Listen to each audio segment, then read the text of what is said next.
de vous voir très nombreux, de vous savoir bien sûr, très nombreux en train de suivre ce magazine kiosque de ce mercredi.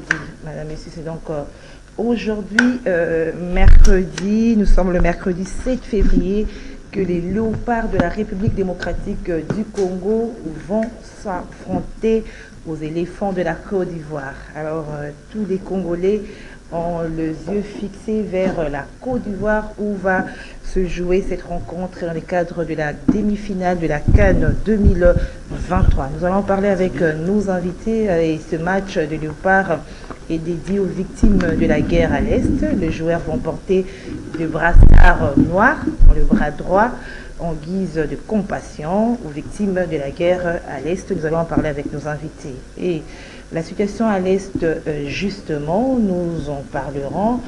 Nous allons commenter parce que hier, lors du briefing hebdomadaire du gouvernement, une question lui a été posée: est-ce que la RDC va faire la guerre au Rwanda? La réponse était que toutes les institutions ne sont pas encore installées. Cette question n'est pas encore évoquée. Nous allons parler avec nos invités. Autre sujet d'actualité, Ensemble pour la République. Les députés d'Ensemble pour la République vont siéger au Parlement.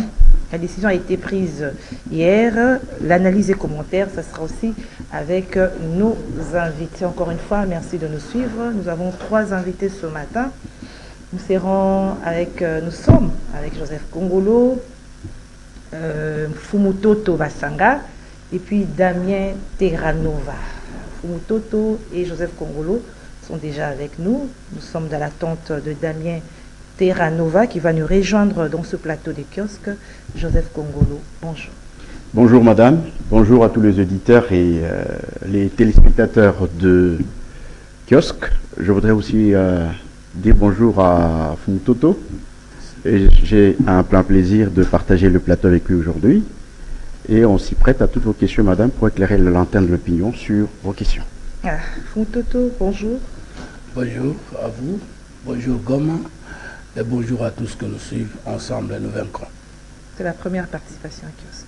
Bon, merci d'avoir finalement pensé à moi. Les rendez-vous manqués. Aujourd'hui, enfin, vous êtes là. Moi, je voulais gagner sur vous et vous me retoquez la question. Bon, d'accord, enfin, mieux vaut tard que jamais, mais voici. Voilà. Alors, je reste avec vous. Il y a un grand rendez-vous ce matin. C'est la rencontre RDC et la Côte d'Ivoire, demi-finale, un match, je peux dire, très décisif parce que nous devons atteindre la finale et pourquoi pas remporter cette coupe de la CAN. Mais les léopards ont dédié cette rencontre aux victimes de la guerre à l'est de la République démocratique du Congo. Ils auront un brassard noir. Quel commentaire ça vous inspire, ce geste? Franchement, n'eût été le fait que mes léopards ont dédié l'éventuelle victoire ou la victoire de ce match à nos souffrances. On tac 3e africain, j'aurais dit que le meilleur gagne. Parce qu'en fait, les pronostics, c'est bon, ça relève la dimension croyante de l'homme. Mais sur le terrain, ce n'est pas le public, ce ne sont pas les pronostics, c'est léger.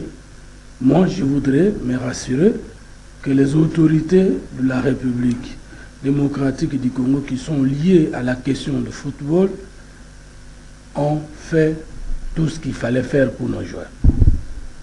Ça, c'est la première chose. C'est-à-dire ça veut dire que je pense que mes joueurs sont bien motivés sur le terrain avant d'entamer la guerre.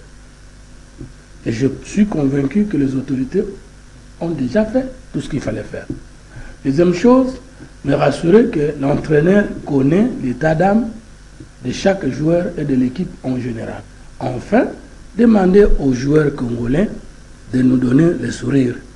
Ce n'est qu'après cette combinaison que nous pouvons dire que nous allons gagner. Et donc, je veux que le Congo gagne. Parce que ça sera un honneur pour nous. J'ai toujours vu que les Congolais ont besoin de se réjouir. Parce que le jour où nous avons battu les Guinéens, Moi, je revenais de l'hôpital, les cliniques universitaires où madame est internée. Et quand je revenais, je vous assure qu'à cause de la joie des Congolais, ils ne permettaient même plus que les véhicules passent. C'est-à-dire que les Congolais, ce peuple attend une joie.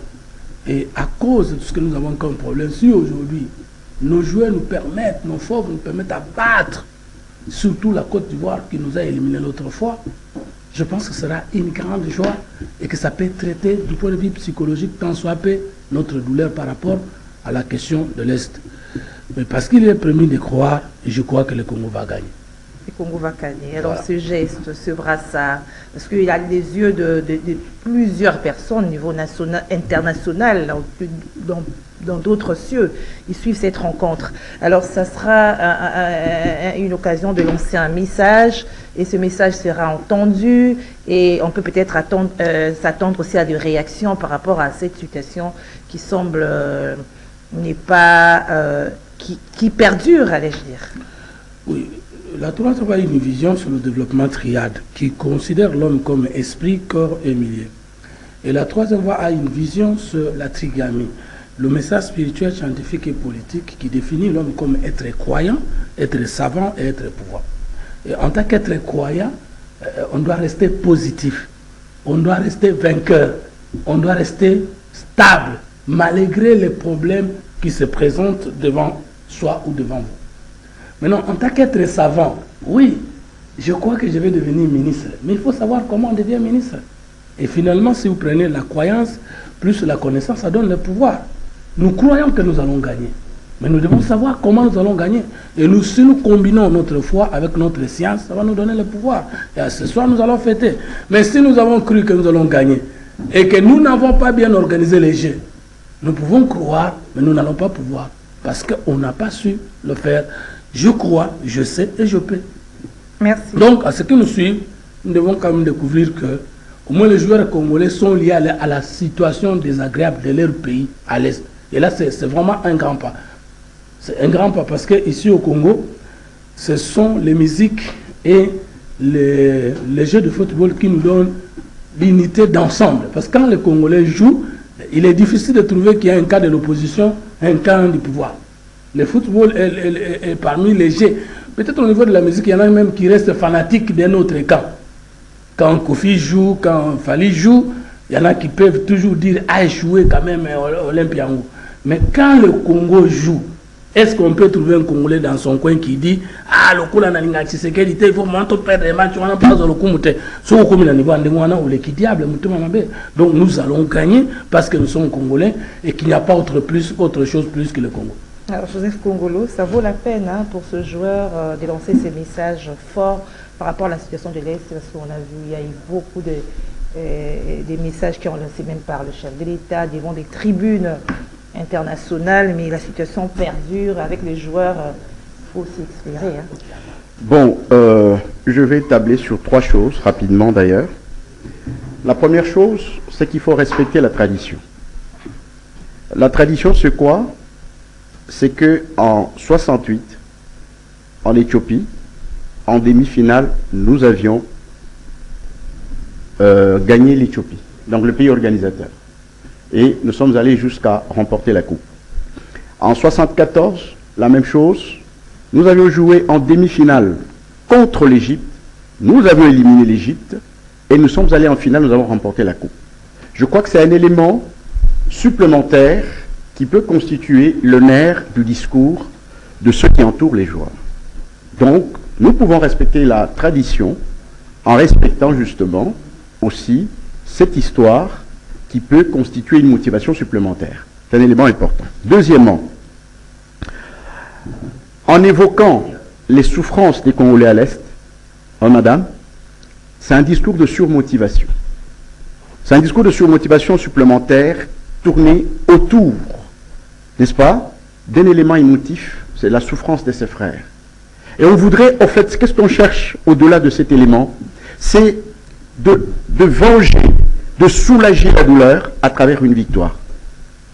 Donc ça constitue pratiquement un discours aussi de surmotivation que les encadreurs de l'équipe nationale ont dû tenir pour pouvoir utiliser le maximum d'énergie de chaque joueur pour pouvoir donner juste un brin de sourire à ceux qui souffrent à l'est de la République démocratique du Congo. Un autre élément, madame, qui est très important, c'est que j'ai suivi l'entraîneur. Il a fait un tableau technique qui a démontré assez suffisamment que la République démocratique du Congo a plus marqué et il encaissait moins par rapport à son adversaire du jour. Ce qui veut dire que sur le plan technique, nous pouvons avoir des arguments à avancer et au-delà de ce plan technique, nous croyons que les éléments émotifs qu'on a évoqués dans le discours peut apporter un élément de plus et qui peut nous amener à la victoire. Ça, j'en suis certain. Et en tant que Congolais, comme Fumutoto l'a dit tout à l'heure, mon souhait, c'est de voir la République démocratique gagner. Et je suis à 70% de chance de notre victoire devant la Côte d'Ivoire. Les messages par rapport à l'Est, ça va atteindre la cible cette fois-ci? Oui, écoutez, madame. Et avoir un feedback, une réaction. S'il vous plaît, madame, je voudrais dire ceci. Quand vous êtes dans une structure, vous devez créer une idéologie. Idéologie qui doit amener les gens à dépenser le plus d'énergie. Je crois que lui vous a donné sa philosophie, plus d'énergie pour pouvoir atteindre un objectif donné. Voyez-vous? Et on a tiré ce discours pratiquement dans le vécu triste, n'est-ce pas, d'une partie des Congolais à l'Est, n'est-ce pas, pendant cette guerre. On voudrait faire porter le chapeau de cette douleur sur chacun des joueurs sur le terrain. Donc, en remportant la victoire, c'est comme s'ils ont rendu l'ascenseur à ceux qui souffrent. Juste un brin de sourire. Tout simplement. C'est juste ça. Juste un brin de sourire, en fait. C'est pas pour faire passer un message. Mais justement, c'est celui-là le message, en fait. C'est celui-là le message en soi. Il est symbolique. Aux agresseurs aussi. Il est symbolique. Le message est symbolique. Ce n'est pas ça l'objectif. L'objectif, c'est qu'on a pris la souffrance des Congolais de l'Est. On voudrait faire peser sur chacun de ces joueurs sur le terrain pour qu'ils arrivent ne fût-ce qu'à produire un brin de sourire à ceux-là qui manquent à manger, qui dorment dehors et qui perdent des enfants, des femmes et qui voient les viols des femmes et tout ça. Si, un seul instant, ils peuvent sourire parce que le Congo a remporté la victoire, je crois que c'est un objectif atteint pour le joueur. Genre, nous sommes ensemble, hein, on est ensemble. Oui, on est dans un même esprit, on est ensemble, on souffre avec vous, n'est-ce pas? Donc nous voulons porter cette charge, question de le décharger sur le terrain et apporter une victoire, et peut-être juste un brin de sourire, parce qu'ils ne peuvent pas arrêter la guerre parce qu'ils ont gagné, mais juste un brin de sourire. Un message qui peut secouer ces agresseurs et tout ce qui alimente cette guerre. Non, ce n'est pas ça le football au fait. Hein. Le message qui peut secouer, je crois que Mbemba l'a fait, le président a réuni le Conseil de sécurité, et il y a des messages forts qui peuvent bousculer l'adversaire. Pour l'instant, c'est juste un prétexte que les encadreurs de l'équipe nationale ont pris pour pouvoir motiver davantage les joueurs sur le terrain, de manière à être à la hauteur des souffrances des autres. Voilà.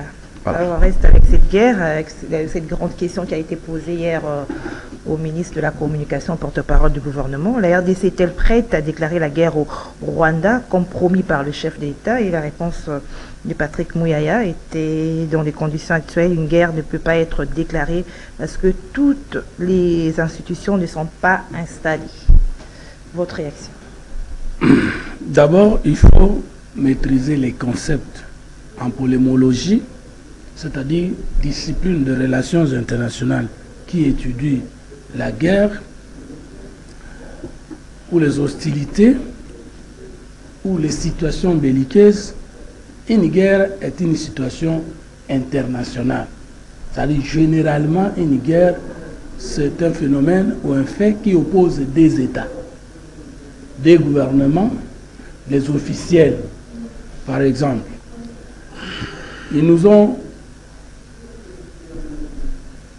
ils occupent Bunagana.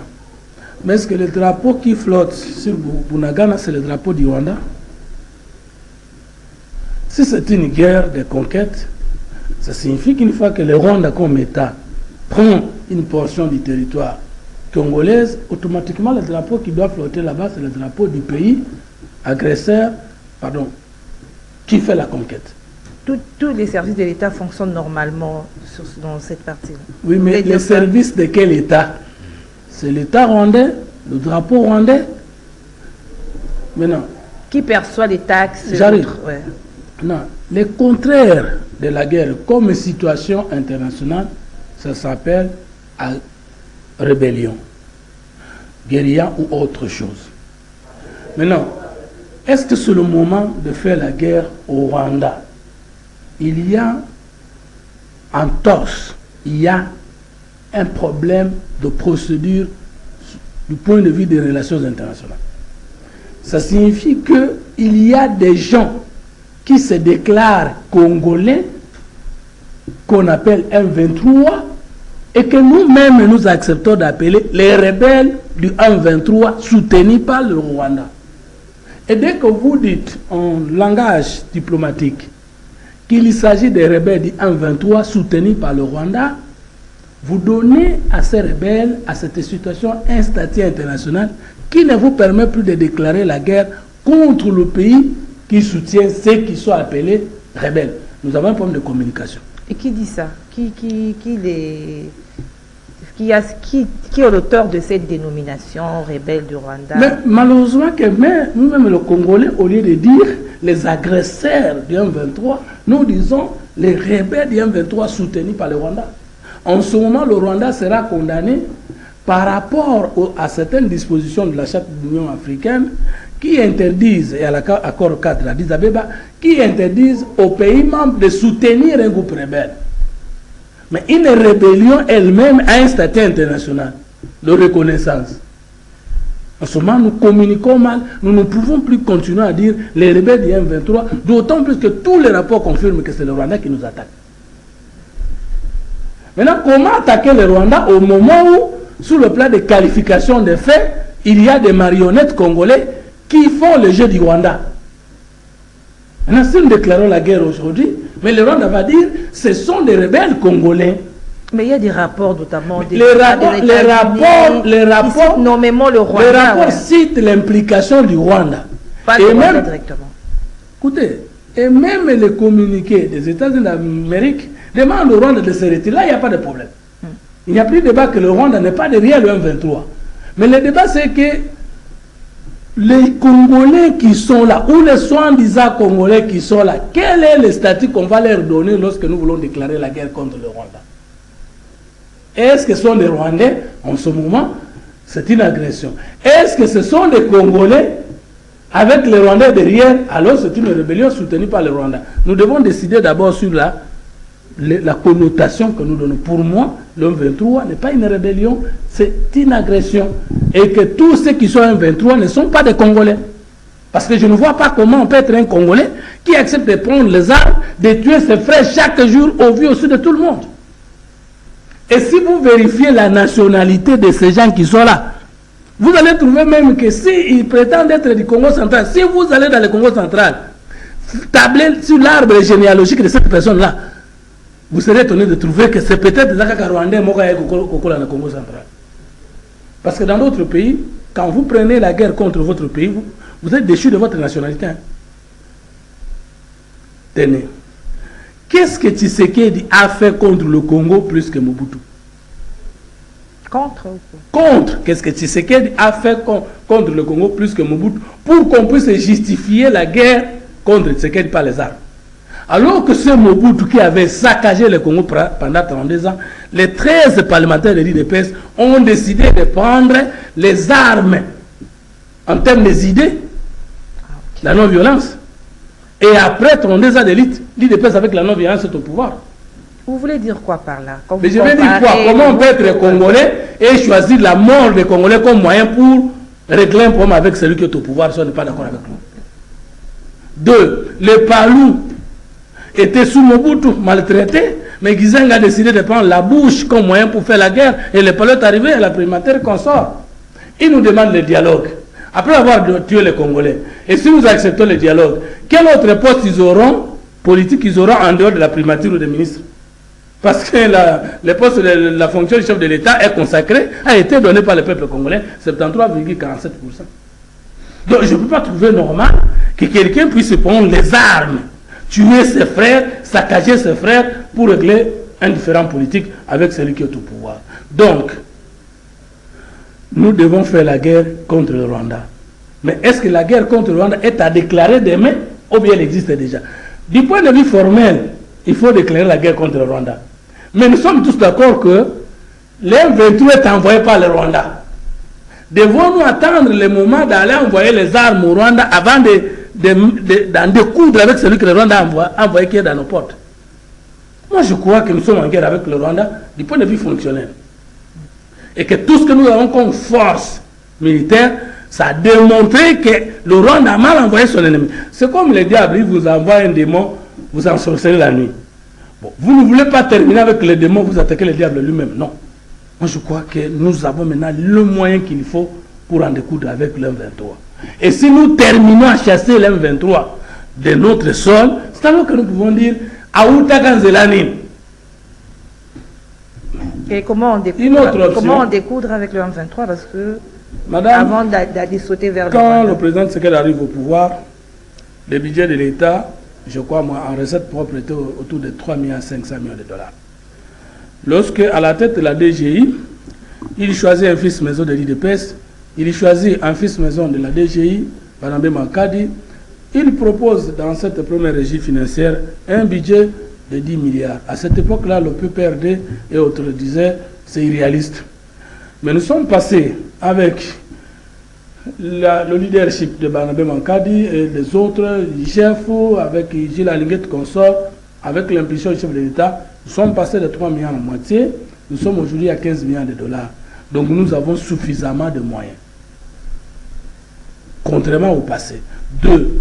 Nous étions sous régime de notification pour achat des armes et autres équipements militaires. Le président de la République nous a aidés, nous n'en avons plus. Nous étions sous embargo. Le président de la République nous a aidés, nous sommes plus sous embargo. Kabila, qui est militaire arrêté, a resté l'armée congolaise éveillée sans recrutement. Le président Tshisekedi nous a aidés à recruter beaucoup de Congolais pour défendre la cause nationale. Qu'est-ce que nous manquons encore aujourd'hui? Il nous manque que 3 choses. 1. Une vision de la République partagée par nous tous, membres de l'Union sacrée. 2.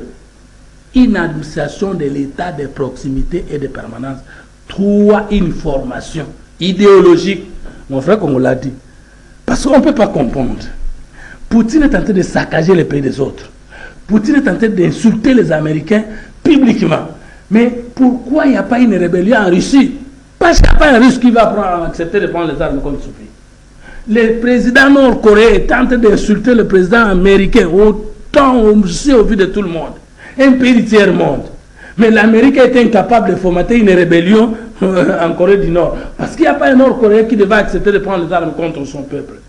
Israël, un pays qui se développe avec un taux de chômage de moins de 10%, au milieu des attaquants, des ennemis. Mais ces ennemis-là sont incapables d'avoir un rebelle israélien pour prendre. Pourquoi alors les autres ne prennent pas les armes contre leur propre pays et nous de l'Est, chaque jour nous décidons de prendre les armes pour tuer les Congolais? Qu'est-ce que nous manquons? C'est la formation idéologique de notre attachement spirituel à l'État congolais, à notre patrie. Merci Fumutoto. Alors, Joseph Kongolo, la réponse du porte-parole du gouvernement, nous sommes là, il y a des institutions en pleine installation des institutions. On ne peut pas faire la guerre. Mais cette guerre ne date pas d'aujourd'hui. Avant, il n'y avait pas l'installation de ces institutions. D'abord, madame, sachez qu'il y a 2 types de guerres. La première guerre, c'est une guerre classique, il a dit, qui est codifiée. Quand on se bat, il y a des règles. On ne peut pas tuer de face, il ne faut pas faire ceci. Il y a des règles, n'est-ce pas? Que je ne maîtrise pas, bien sûr. Mais c'est cette guerre classique. Voyez-vous? C'est cette guerre classique qu'on peut déclarer.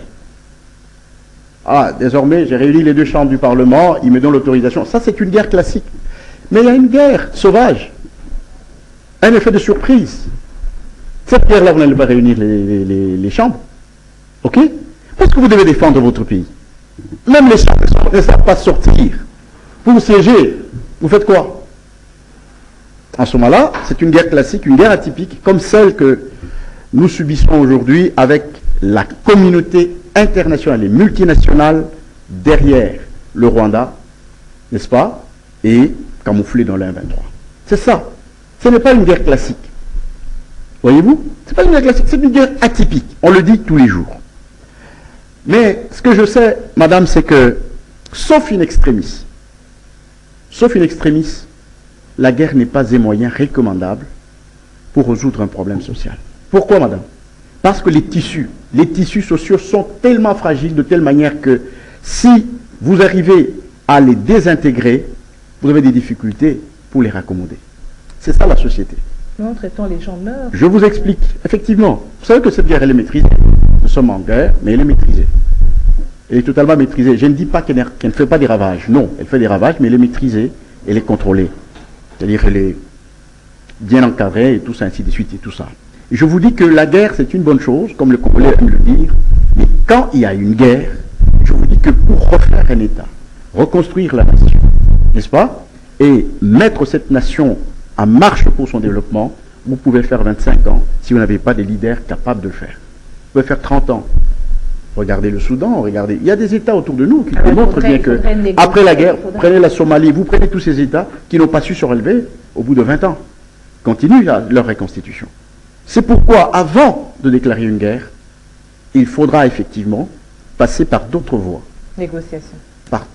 Pourquoi pas? Pourquoi pas? Mais les chefs a dit... J'ai dit bien... Non, je ne parle pas de la négociation avec le 23. J'ai dit qu'il faut scruter d'autres voies pour pouvoir mettre fin à une guerre que entrer dans une guerre. Mais je vous ai dit, sauf une extrémiste. Hein? Sauf une extrémiste. Je dis bien sauf une extrémiste. Ça veut dire, si vous avez épuisé toutes les voies, vous avez montré toute votre bonne foi et qu'il n'y a pas de répondant, n'est-ce pas, à ce moment-là, vous pouvez aller à la guerre. C'est pourquoi j'ai dit sauf une extrémiste. Et dans le cas précis, nous sommes à quel niveau? Dans le cas précis, je l'ai dit que c'est une guerre atypique, n'est-ce pas? Et le président de la République a été clair quand il a dit ça. Je l'ai dit encore une fois ici. Quand il a parlé de déclarer la guerre contre le Rwanda, il avait une casquette blanche sous laquelle était inscrit le chiffre 20.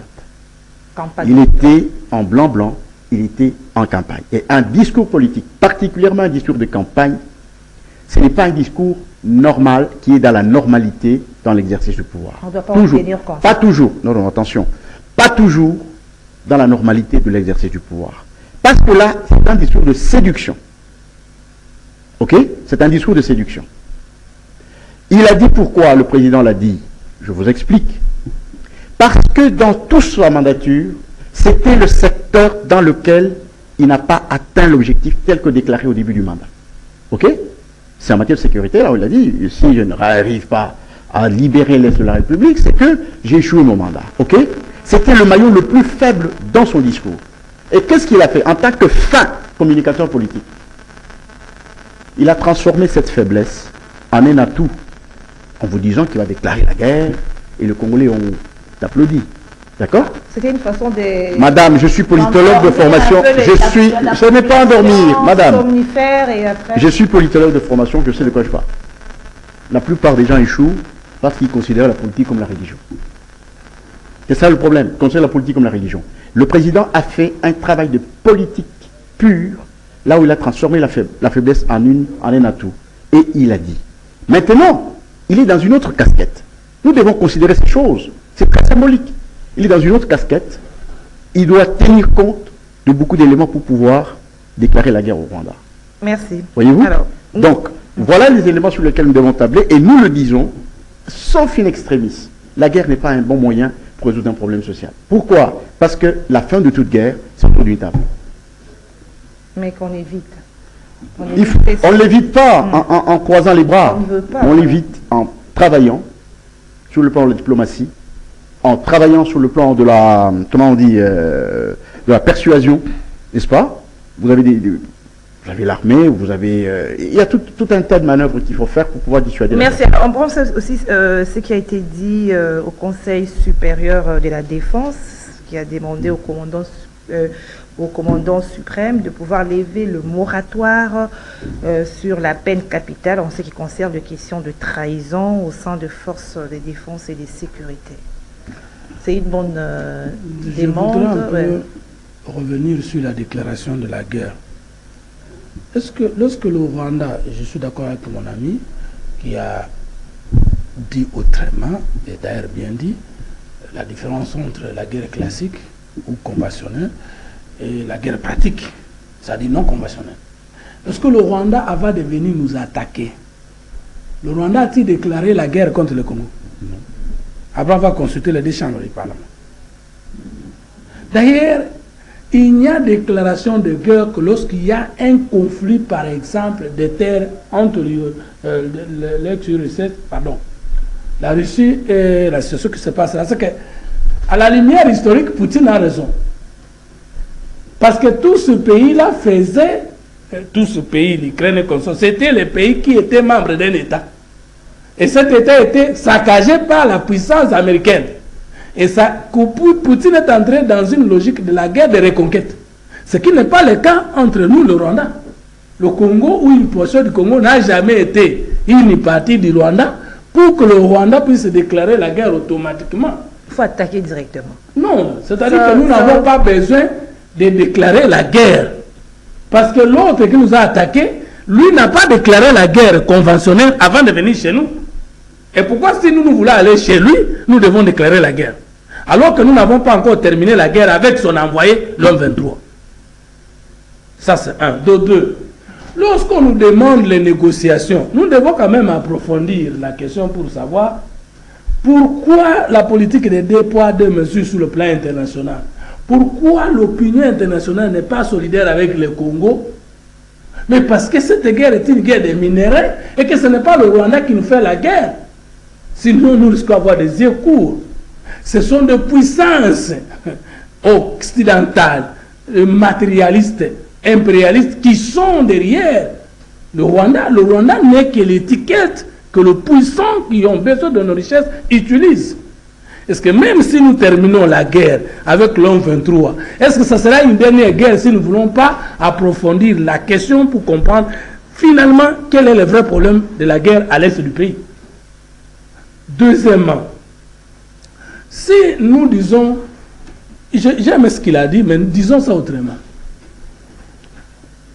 Les négociations sont en cours, pas forcément entre le chef de l'État et Kagame, c'est entre ceux qui envoient Kagame et les chefs de l'État. Ça, j'assume ce que j'ai dit en tant que j'ai dit ceci, il y a des négociations entre ceux qui sont derrière Kagame et les chefs de l'État. Et quand le chef dit qu'il ne va pas négocier, ça veut dire qu'il ne va pas accepter ce que les autres chefs de l'État acceptaient sur la portion du Rwanda chez nous. C'est-à-dire que les chefs, on ne dit pas qu'on ne les consulte pas. Non, ils ne veulent pas céder comme les autres. Céder, ça signifie quoi? Quand ils faisaient les mêmes aventures avec Kabila, Kagame crée une rébellion. Vous négociez. Ces Rwandais arrivent ici, ils occupent des postes d'État, parce que quand on dit négocier là, c'est leur donner des postes d'État. Et lorsqu'ils sont en train de gérer ici, ils créent une autre portion en termes de dissidence qui va encore revenir. Ce que les chefs ne veulent pas, c'est que je ne veux plus que les marionnettes rwandais continuent à entrer dans nos institutions pour venir nous infiltrer à travers les différents dialogues. C'est ça la vérité. C'est ça la vérité. Mais s'ils négocient dans le sens que tokotaki na mboka na yo, tokanga bisaka tozonga na mboka na biso, tokofuta otana neto bebisa mboka na aboya te.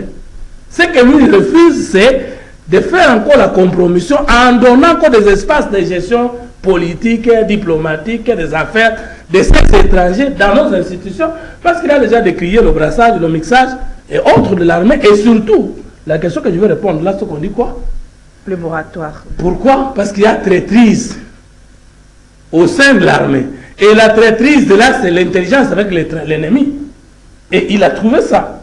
Donc aujourd'hui, notre communication, c'est que nous avons réussi à avoir un président qui ne peut pas compromettre la souveraineté nationale. Merci. Et que s'il y a négociation qui vont dans le sens de jamais trahir le Congo, ça peut arriver. Mais pas de négociation de donner encore des espaces de pénétration au Rwandais, au Congo. Mais là, le chef dit non. Forte pour que cette situation s'arrête. On peut dire non, mais... Non, la situation à l'est du Congo ne s'arrêtera jamais à travers une négociation. La situation à l'est du pays s'arrêtera avec la prise de conscience des Congolais lorsque nous avons une vision claire, une politique claire, une administration claire et une formation sur le patriotisme. Les Congolais doivent se décider à prendre conscience de l'avenir heureux de notre pays. Et enfin, lorsque nous aurons mis l'homme qu'il faut à la place qui fait défaut. Merci. Franchement, parce que vous voyez, il y a des villes qui tombent, des villages qui tombent, mais on n'établit pas les responsabilités, on ne sanctionne pas les gens. Nous n'avons pas l'esprit, l'attitude des sanctions. Il faut sanctionner. Qui est payé par l'argent des contribuables congolais pour protéger Bunagana? Et que Bunagana est tombé, il faut que les ordonnances changent. Il faut qu'il y ait des gens qui tombent. Au moment que Ville va peut-être que pour protéger les Okwe, non, les Okwe, tant musulmans bokolo monaboloko. Tant mayo pandi. Tant musulmans, oui, mais parce qu'on ne peut pas comprendre. C'est pourquoi moi je suis d'accord qu'on puisse enlever les moratoires là, parce que tu ne peux pas trahir le Congo et marcher encore sur le Congo. Tu ne peux pas avoir tué les Congolais hier et être appelé député national honorable au Parlement. Tu ne peux pas avoir tué les Congolais hier et être appelé excellence au gouvernement. C'est pas normal. Merci, merci. Donc il faut l'attitude de la sanction par rapport à ce qui ont des responsabilités de l'État. Merci Fumutoto. Damien Terranova, vous venez à peine d'arriver. Un mot par rapport à la situation de l'Est. Je ne sais pas si, parce qu'on devait déjà passer à autre chose, nous tournons déjà vers la fin. Oui, là où vous avez trouvé. Merci beaucoup. Je tiens à m'excuser d'abord à mes aînés qui sont là, mon grand frère Fumutoto, que je connais très bien, et je m'excuse pour le téléspectateur qui nous suivent de mon retard. Cela est dû aux embouteillages multiples que nous connaissons à Kinshasa. Comme ceux qui sont à l'étranger le savent, Kinshasa a été urbanisé en 1960. Depuis lors, on n'a pas construit de nouvelles routes. Et les 5 années de M. Tshisekedi, ça a été des 5 années dans la jouissance. Il a oublié de faire les routes, ce qui fait que nous n'avons qu'une seule route qui vient de là où j'habite jusqu'au centre-ville, et j'habite très loin. Voilà. La situation de l'Est, je suis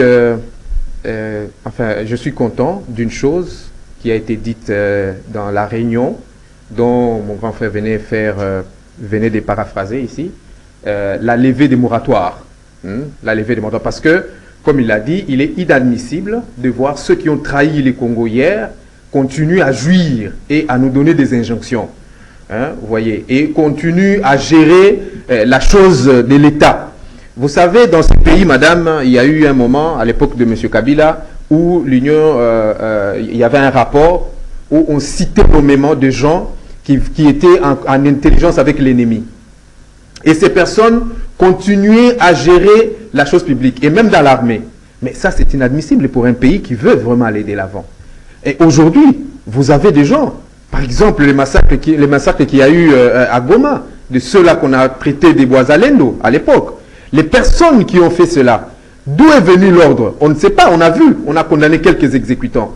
Mais qui étaient les commanditaires de cette affaire-là? Jusqu'aujourd'hui, il n'y a pas eu. Je crois que cette histoire va vraiment nous aider. Et si, et seulement si, le chef de l'État, enfin M. Félix Tshisekedi qui est là, devient comme Mouzé Laurent Désiré Kabila.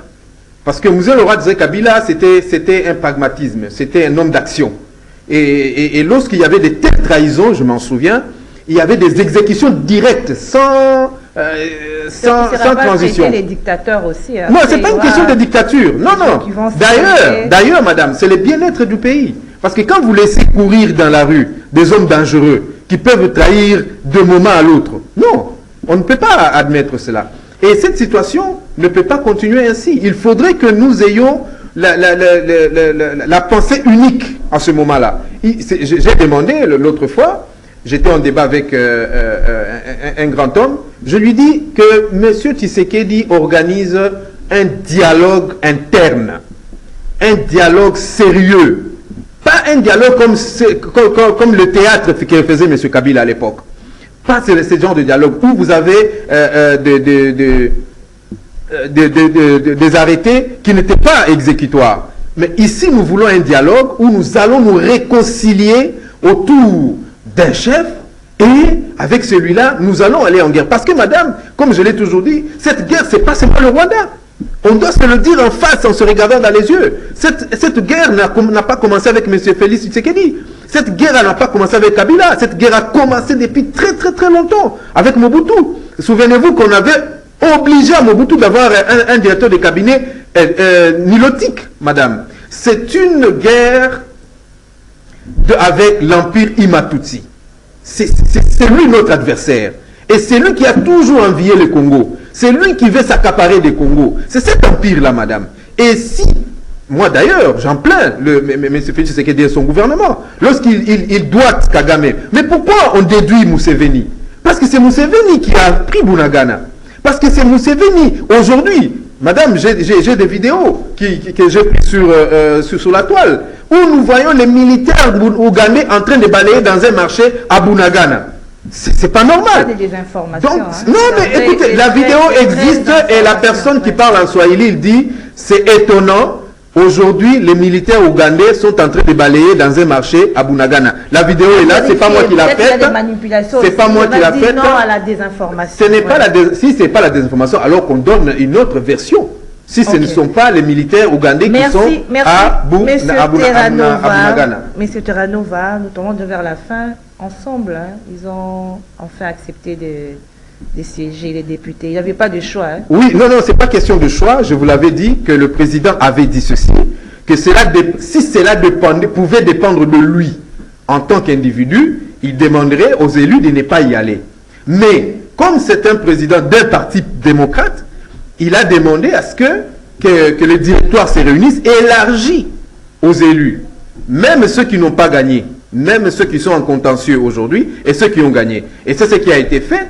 Et ils ont élargi cela. Après débat et délibération, ils ont trouvé qu'il ne sera pas bon que ceux qui ont été au moins élus ensemble ne prestent pas. Donc ils peuvent aller, mais il y a une recommandation. C'est pas la peur de débauchage, parce que des gens sentaient que les députés ne voulaient pas abandonner les 21 000. Hein. Non, mais bon, j'espère que ça ne sera plus 21 000, parce qu'à l'état où nous allons, M. Félix Tshisekedi doit avoir la conscience financière et de réduire cette perte-là d'argent.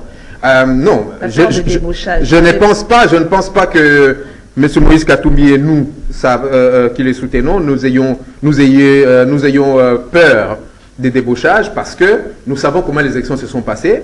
Et pour nous, bon, c'est le en pays. acceptant d'y aller, c'est-à-dire qu'on accepte aussi aujourd'hui les résultats de Félix Tshisekedi, parce qu'avant vous avez rejeté aujourd'hui. Si vous suivez très bien le texte, je me réjouis moi en tant qu'individu, parce que j'avais eu à demander à mon président, Félix a fait ce qu'il a fait, Tikaya Kende. Félicite-le. Mais malheureusement, il y a d'autres qui lui ont... Ouais, tu vois, tout autour d'un chef, il y a tout le monde. Il y a ceux qui ont voulu qu'il ne le félicitent pas. Bon. Mais ce qui est fait, si vous suivez l'esprit de la lettre, il y a une reconnaissance. Nous reconnaissons que M. Félix est là pendant 5 ans. Nous allons accompagner. C'est écrit. Vous allez prendre la tête de l'opposition, de porte-parole. Ça, on ne sait pas encore. On ne sait pas encore, mais on le voudrait bien, parce qu'en politique, c'est ce que nous recherchons. Voilà. Alors, Joseph Kongolo, ensemble, ces députés vont siéger. Mais qu'est-ce qu'ils valent là à l'Assemblée nationale, tant plus qu'ils sont que 18. Est-ce que leur voix sera entendue? Voilà. Je reviens d'abord rapidement sur le moratoire qu'on doit Très lever. vite, parce que là, nous sommes... Oui, donnez-nous aussi du temps, madame. Je crois que c'est maintenant que l'armée existe. Il n'y en avait pas. Nous avions ce qu'on appelait un tas de militaires qu'on a ramassés au Rwanda, en Ouganda, en Somalie et partout. Chacun avait son éducation, son idéologie de l'armée, et nous n'avions pas d'armée. Aujourd'hui, c'est ce qu'on appelle l'armée-nation. Une armée-nation, c'est une armée qui défend une nation. Ce n'était pas ce que nous avions. C'est alors que la levée du moratoire. Une armée ne peut pas vivre sans la sentence suprême. Ne peut pas vivre sans sentence suprême. Chaque jour, on nous parle du droit de l'homme, chaque jour, on tue aux États-Unis. Il n'y a pas moins de 5 personnes qu'on tue aux États-Unis. Chaque jour qui passe. Chaque jour, je dis bien chaque jour. On tue et on publie. Donc une armée-nation, une armée moderne, ne peut pas vivre sans cette sentence suprême. Donc c'est maintenant que l'armée existe. Quand on va lever ce moratoire, on est en train de faire exister une armée moderne. Sans cela, ce qu'on nous a laissé par Kabila, c'était un tas de militaires qu'on a ramassé partout. Ça, je voulais d'abord dire ce petit mot-là. Sur Moïse Katumbi, je crois qu'il n'avait pas d'autre voie que celle-là. Toutes les voies politiques de sortie pour Moïse Katumbi étaient celles d'aller dans les institutions et de se battre. Comme d'ailleurs, j'ai entendu un ancien député parler des 13 parlementaires. Ils étaient nombreux, mais 13 se sont détachés, et aujourd'hui, nous avons les fruits des 13 parlementaires. Donc, la seule voie qui lui était restée, c'était celle d'aller dans les institutions et de ne pas faire l'erreur de l'UDPS. Tout ce que nous vivons, madame, nous avons des histoires, nous avons une histoire proche. L'UDPS a fait ça, elle a subi le coup. Donc Moïse ne peut pas rentrer sur les sentiers battus, et surtout quand cela a amené vers, n'est-ce pas, un mur. Deuxième chose, s'il veut être sérieux, ce Moïse, il doit avoir des conseillers. S'il veut être sérieux, s'il veut être leader politique, il doit avoir des conseillers. Malheureusement, au Congo, on ne sait pas payer les conseillers. On ne sait pas ce qu'on appelle l'accompagnement en leadership. On ne connaît pas, on ne paye même pas. Je vais vous dire une chose. Il fait un discours de campagne, de pré-campagne, où il invite les gens de taper les gens le coup de tête. Bon. Madame. Mais oui. Je suis né au Katanga, j'ai grandi au Katanga et je connais Moïse. Il a joué chez Kafoubou Junior avec mon frère. Il vient, il parle du discours, un discours haineux, et qui a eu des conséquences. Même s'il n'a pas cité le Balouba, on a commencé à tuer les gens, partout à Malembankoulou et tout ça, on a commencé à tuer les Balouba et tout ça. Un leader politique, à un moment sensible comme celui des élections, vous faites ce discours incendiaire, et il y a des effets qui suivent. Je vous dis que j'ai passé la campagne pratiquement dans le Grand Kasaï, aucun.